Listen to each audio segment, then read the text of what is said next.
Mummy याने पण माझ्या बॉबे खाल्ल्या मम्मी सगळ्या. हॅलो, अहो मी मोठ्यानेच बोलते. अजून किती मोठ्याने बोलू? तुमच्या बेबी आत्यानेच सुचवलं तुमचं स्थळ, लगेच कसं हो केलं? असं काय करता? गव्हर्नमेंट जॉब आहे तुमचा. म्हणजे तसं नाही, तुमची पर्सनॅलिटी पण छान आहे ना, म्हणून. मी अजूनपर्यंत कोणत्याच मुलासोबत कधीच नाही बोलले.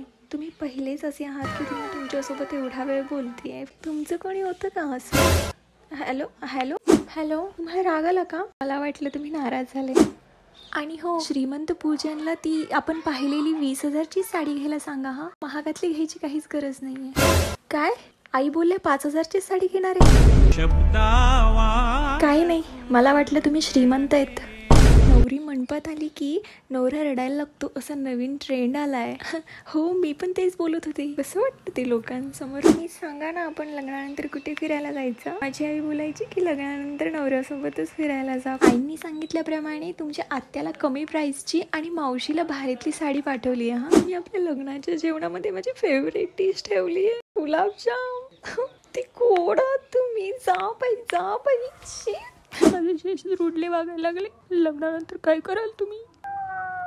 खूप झोप येते आता. मी तुमच्याशी बोलता बोलता झोपी जाईल. चालू ठेवून झोपी जाऊ का? Okay, good night.